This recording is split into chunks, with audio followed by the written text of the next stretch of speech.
یہ باغ ہے فارس یعنی موجودہ ایران سے تعلق رکھنے والے، زہد و قناعت کو اپنا اوڑھنا اور بچھونا بنانے والے، پرہیزگاری کے پھولوں کو اپنے دامن پر سجانے والے، حضرت عیسیٰ کے تابع، رسول اللہ کی صحبت کا اعزاز پانے والے، خوش قسمت انسان حضرت سلمان کا، جو بعد میں حضرت سلمان فارسی کے نام سے مشہور ہوئے۔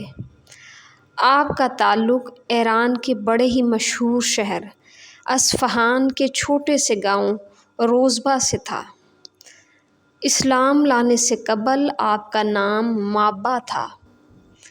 آپ کے والد، جن کا نام بوزخشان تھا، زرتشت مذہب جسے مجوسی بھی کہا جاتا ہے، یہ لوگ آگ کی پرستش کرتے۔ آپ اکثر سوچتے کہ یہ آگ جسے ہم خود اپنے ہی ہاتھوں سے روشن کرتے ہیں، یہ ہمارا خدا کبھی نہیں ہو سکتی۔ ایک دن آپ اپنے کھیتوں کی طرف جا رہے تھے کہ راستے میں عیسائیوں کا ایک گرجا نظر آیا۔ آپ وہاں چلے گئے، وہاں ان کی عبادت کے طریقے سے بہت متاثر ہوئے۔ اسی دن انہوں نے اپنا آبائی مذہب چھوڑ کر عیسائیت اختیار کر لی۔ ان کے والد کو جب یہ پتہ چلا کہ آپ نے اپنا مذہب تبدیل کر لیا ہے تو انہوں نے آپ کو قید میں ڈال دیا۔ کسی نہ کسی طرح آپ وہاں سے نکلنے میں کامیاب ہو گئے اور ایک قافلے کے ساتھ مل کر شام پہنچے۔ لیکن حق کی تلاش کا یہ سفر رکا نہیں۔ پھر آپ شام سے عراق اور پھر وہاں سے ترکی، پھر اموریہ پہنچے۔ اموریہ پہنچ کر ایک بڑے پادری کی خدمت میں رہنے لگے۔ اس پادری کا جب وقت اجل آیا تو اس نے حضرت سلمان کو بلا کر کہا کہ میرے بیٹے، اب میں اس دنیا سے رخصت ہو رہا ہوں۔ اب نبی آخر الزماں کے ظہور کا وقت قریب آن پہنچا ہے، جو صحرائے عرب سے اٹھ کر دین حنیف کو زندہ کرے گا اور اس زمین کی طرف ہجرت کرے گا جہاں کھجوروں کی کثرت ہوگی اور اس کے دونوں شانوں کے درمیان مہر نبوت ہوگی۔ وہ ہدیہ قبول کرے گا لیکن صدقے کو اپنے لیے حرام سمجھے گا۔ جب تم اس نبی کا زمانہ پاؤ تو اس کی خدمت میں ضرور حاضر ہو جانا۔ اس مرد درویش کے انتقال کے بعد حضرت سلمان اسی جستجو میں رہنے لگے کہ کوئی قافلہ حجاز کی طرف جا رہا ہو تو میں اس میں شامل ہو جاؤں۔ بالآخر ان کی جستجو رنگ لے آئی۔ میرا دل کہتا ہے کہ اللہ کو بھی اپنے بندے کی یہ جستجو پسند آئی۔ بنو کلب کے ایک قافلے کا گزر اموریہ سے ہوا، لیکن راستے میں قافلے والوں کی نیت خراب ہو گئی اور جب یہ قافلہ وادی قرہ پہنچا تو انہوں نے آپ کو ایک یہودی کو ہاتھوں فروخت کر دیا۔ پھر ایک دن اس یہودی کا ایک رشتہ دار جو یثرب کا رہنے والا تھا، وہ اس سے ملنے آیا۔ اس کو ایک غلام کی ضرورت تھی۔ اس نے حضرت سلمان کے مالک سے انہیں خرید لیا اور اپنے ساتھ یثرب لے آیا۔ یثرب پہنچ کر جب آپ نے وہاں کھجوروں کے جھنڈ دیکھے تو آپ سمجھ گئے کہ آپ کی تلاش ختم ہونے والی ہے۔ ایک دن جب آپ درخت پر چڑھے کام کر رہے تھے، ایک یہودی شہر سے بھاگتا ہوا آیا اور کہنے لگا، خدا بنو کیلا کو غارت کرے، سب کے سب قبا میں ایک شخص کے پاس جا رہے ہیں جو مکے سے آیا ہے اور خود کو نبی کہتا ہے۔ میرے خیال میں یہ ہجرت مدینہ کا موقع تھا۔ یہودی کی بات سنتے ہی آپ بدحواس ہو کر درخت سے اتر آئے اور اس شخص سے آپ صلی اللہ علیہ وسلم کے بارے میں پوچھنے لگے۔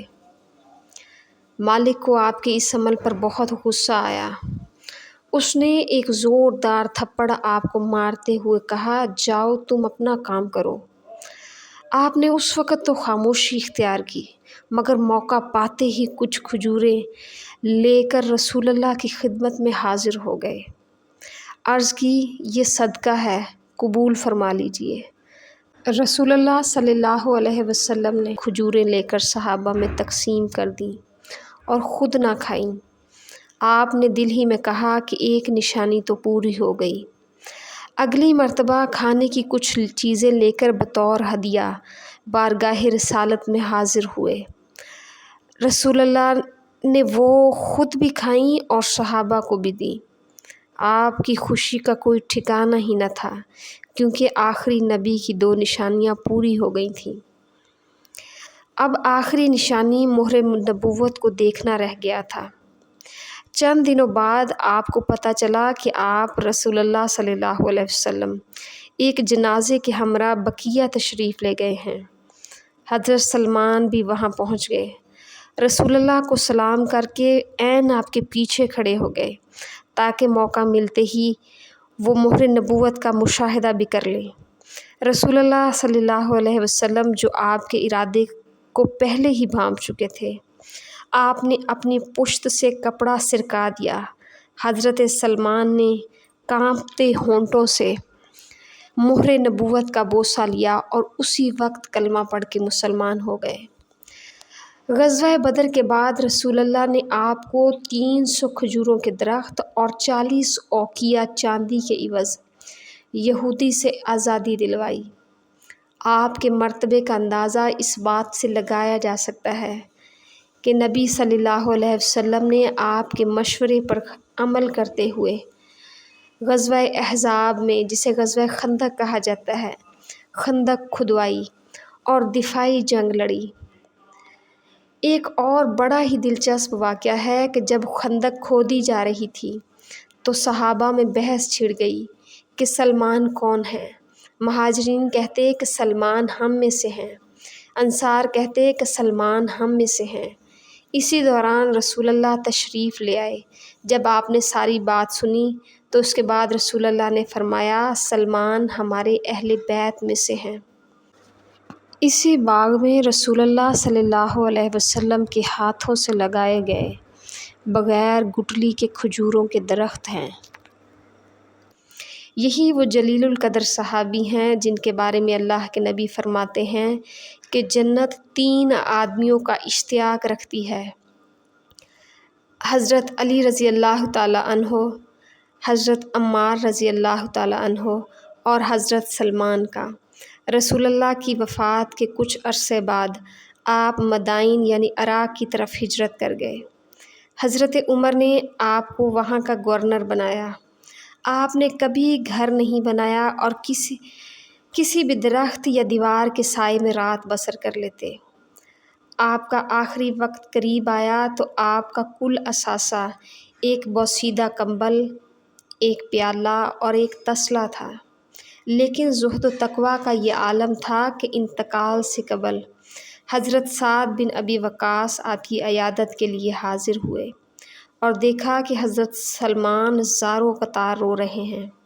سبب پوچھنے پر یہ فرمایا کہ رسول اللہ نے مجھ سے عہد لیا تھا کہ دنیا کی دولت جمع نہ کرنا، اور میرے پاس اس دنیا کا اس قدر سامان جمع ہو گیا ہے کہ ڈرتا ہوں کہیں اس اسباب دنیا کی وجہ سے آخرت میں آقا کریم کے دیدار سے محروم نہ رہ جاؤں۔